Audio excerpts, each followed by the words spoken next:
Matanda na ba ang iyong aso? Hindi ka sigurado kung healthy siya o hindi. Tara, sagutin natin ang mga katanungan na yan. For example, meron tayong pasyente dito, si Angel, is 11-year-old female intact dog na nagkakaroon ng pagsusuka at pagtatay ng dugo. Pero, last week, 2 weeks, wala siyang problema. Pero ngayon, nagpapakita siya ng problema. Pero pag titignan natin itong aso, napakataba po niya. So, bakit siya nagkasakit? No? So, ito yung mga mistakes na nangyayari mga pet owners natin, no?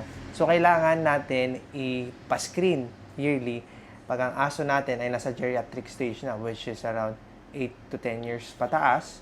So, si Angel, madalas siya pakainin, table food minsan, obese, overweight to obese siya.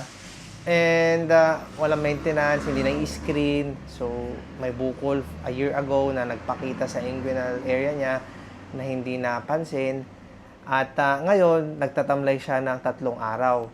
So, nag-decide na yung owner na ipunta sa vet. So, this owner is a client of mine. Siyempre, nag-decide na siyang ipa-run ng mga series of tests. So, nag-run tayo ng CBC at blood chemistry. At the same time, SDMA also. To check lang kung okay lahat. So, sa mga ganito na edad kasi, geriatric, kailangan mo i-screen as much as possible, full panel ito. So, upon checking sa mga results, sadly, meron po siyang elevated na creatinine, BUN, ALP. So, may ililink ko dito. Pero, ang summary nito, meron siyang severe chronic kidney disease, stage 4, base doon sa IRIS, na International Renal Interest Society. So, doon ang guideline natin kung anong stage na ba siya ng CKD niya, no? So, dapat, hindi rin... So, nung nakita natin na yung creatinine level niya ang taas, at the same time, SDMA napakataas. No? So, kulang tayo ng urinalysis ngayon due to naubusan tayo ng test strip. Pero I can conclude na meron siyang chronic kidney disease, stage 4. So, i-confirm na lang natin through urinalysis. So, bakit ba siya nagkaka-CKD stage 4? No. Bakit ngayon lang nagpakita? No. So, yan ang trick part. No. Sometimes, may mga pasyente tayo hindi nagpapakita ng signs or minsan, yung mga signs na pinapakita na maliliit, na hindi masyado kapansin-pansin, is doon na pala nag-i-start ng signs. So, nung tinanong ko si sir, previously may mga vomiting na siyang pinapakita, pero bumabalik naman yung appetite niya.